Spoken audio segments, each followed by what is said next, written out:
Bonjour à tous, je vous retrouve aujourd'hui pour vous faire une review sur deux oracles. C'est une review que 2-3 personnes m'ont demandé, donc voilà, mais à mon avis ça va intéresser plus de monde que ça.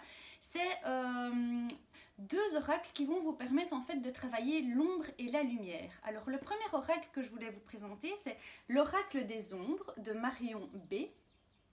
Voilà la boîte. Et donc ça, ce sera l'oracle pour travailler l'ombre et l'oracle d'âme à âme de Stéphanie Gras. Donc voilà, ça ce sera évidemment l'oracle pour travailler les parts de lumière. Alors ce sont deux oracles que moi j'ai achetés ensemble, mais globalement vous n'avez pas besoin, enfin à la base ils ne sont pas liés. C'est-à-dire que moi j'avais été à la foire du livre de Bruxelles, mais donc pas l'année passée, l'année d'avant, et aussi bien Marion que Stéphanie étaient présentes. Et donc on a un petit peu discuté et elles m'ont expliqué qu'effectivement les oracles n'avaient pas été, produits spécialement pour être utilisés ensemble, mais que ça faisait sens en tout cas. Et donc voilà, moi ce que je vais vous expliquer aujourd'hui, c'est comment moi je les utilise, parce que des reviews, enfin vraiment avec où on va vous présenter toutes les cartes, etc. Je pense que vous allez déjà pouvoir en trouver pas mal sur YouTube. Moi ce que je voulais vous partager aujourd'hui, c'est comment je l'utilise vraiment pour travailler l'ombre et la lumière. Alors, je vais commencer par l'ombre. Donc voilà, vous avez les cartes sont dans un petit coffret et en fait vous avez 30 cartes. Alors moi globalement sur les 30 cartes, je vais en utiliser 23. Donc vous avez également aussi un livret, vous avez un livre, il fait une centaine de pages, un petit peu plus, qui vous explique chacune des cartes évidemment et qui vous explique différentes méthodes de tirage, etc. Donc moi je ne l'utilise pas comme ça, je l'utilise vraiment à l'intuition, comment moi ça me parle, et c'est ça aussi que je vais vous décrire aujourd'hui. Donc comme je vous l'ai dit, sur les 30 cartes, j'utilise 23 cartes, et ces 23 cartes en fait elles représentent des archétypes. Et sur ces 23 cartes-là, en fait, ce que je vais faire, c'est je vais poser une question, c'est-à-dire quelle est, par exemple, la part d'ombre de moi-même que je vais travailler aujourd'hui, ou que je vais travailler cette semaine, ou que je vais travailler ce mois. Et donc, je vais tirer une des cartes et je vais d'office partir du principe que je vais travailler la carte en inversé.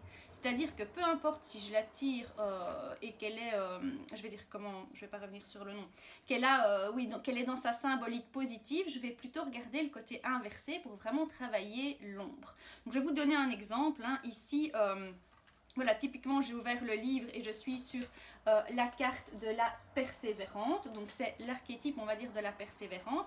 Eh bien, je vais me dire, qu'est-ce que moi, je dois travailler? Quelle est la part d'ombre, en fait, que je dois travailler par rapport à cette carte? Et donc, ici, je vais vous le lire, c'est la persévérance peut symboliser une période de malchance ou encore un énorme défaut de communication au niveau professionnel ou avec son entourage. Elle peut également dénoncer une trop grande passivité, nous donnant le sentiment de subir notre vie et notre quotidien. Donc voilà, moi je vais travailler ce message-là. Vous avez évidemment, comme avec les autres cartes, toujours un message positif par rapport à l'archétype. Mais comme on est vraiment dans le travail de l'ombre, moi je vais travailler cette part d'ombre. Donc c'est vraiment comme ça que moi je travaille cet oracle. Alors vous avez les 23 archétypes, je vais vous les lire, parce que évidemment je ne les connais pas par cœur. Mais donc il y a le cadet, la lucide, la conseillère, le bâtisseur, la modeste, l'aimante, la prompte, les jumelles, l'ascension, la futée, la guérie, les perdus, la gardienne, l'indécis, l'instinctive, la chute, l'assurée, la conjurée, l'angelot, la persévérante, l'originelle, l'errant et la menthe. Donc voilà, moi sur les 30 cartes, j'en utilise 23. Les autres cartes, il y a des cartes guides et il y a des cartes aussi temporelles pour symboliser le passé, le présent et le futur. Moi, je ne les utilise pas, donc je ne vais pas pouvoir vraiment vous donner mon expérience et mon ressenti par rapport à ces cartes-là, parce que, comme je vous dis, je ne l'utilise pas dans ma pratique. Donc ça, c'est vraiment la première chose que je fais. Donc je commence par travailler l'ombre, je tire une carte en posant la question et je vois un petit peu ce qui sort. Donc ça, c'est comment j'utilise cet oracle-ci. Donc voilà comment je travaille la part d'ombre. Je vais travailler avec l'oracle de Marion. Et puis ensuite, une fois que je vais avoir intégré cette carte, que je vais avoir compris le message, que je vais avoir un petit peu cheminé, etc., je vais venir tirer une carte pour vraiment travailler une part de lumière. Et donc là, je vais utiliser l'oracle de Stéphanie Gras et je vais procéder de la même façon, c'est-à-dire que je vais tirer une carte et je vais regarder le message qui me parle. Alors de nouveau, vous avez aussi un livre, un petit livret qui est livré avec. Le livret ici, il est en français et en anglais, tandis que dans celui de Marion, ce n'est que en français. Et ce que j'aime bien ici aussi dans celui-ci, c'est qu'il y a chaque fois une petite parole de fée. Donc vous tirez une carte, vous avez sa description, vous avez les mots-clés et vous avez une petite parole de fée. Donc ici, globalement, voilà, j'ai ouvert de nouveau une page, c'est la demeure intérieure, la carte 33. Et donc la parole de fée, c'est la paix et la beauté de la vie, c'est le soleil, c'est le sourire d'un enfant, l'amour d'une mère, la joie d'un père, la convivialité d'une famille. C'est l'évolution de l'homme, la victoire d'une cause juste, le triomphe de la vérité. Donc vous avez chaque fois des citations avec le nom de la personne. Vous avez la signification divinatoire. Alors divinatoire, à vous de nouveau de voir un petit peu les tirages que vous faites. Moi je pratique pas du divinatoire, je pratique vraiment de l'introspection et du développement personnel, donc voilà, le mot ne justifie pas spécialement. Et vous avez les mots-clés. Donc les mots-clés par rapport à cette carte-là, c'est cocooning, foyer, fondation, protection, refuge, famille et réconfort. Et vous avez aussi chaque fois l'image de la carte. Alors forcément, l'oracle des ombres, les cartes sont en noir et blanc, elles sont plus sombres, etc. L'oracle d'âme à âme, il est, je veux dire, plus gai au niveau des couleurs, au niveau du visuel, etc. Et donc, en fait, ce que je fais, donc je tire d'abord la carte de l'ombre. Comme je vous ai dit, j'intègre le message, je chemine, je note sur un papier, etc. Et puis, je vais tirer la carte de la lumière. Même chose, je vais cheminer, je vais noter des choses. Et puis, je vais essayer de faire des liens. Enfin, je vais voir comment je peux lier les deux cartes. Parce que pour moi, il n'y a pas de hasard. Vous allez tirer une carte, vous allez en tirer une deuxième et vous allez savoir les faire communiquer.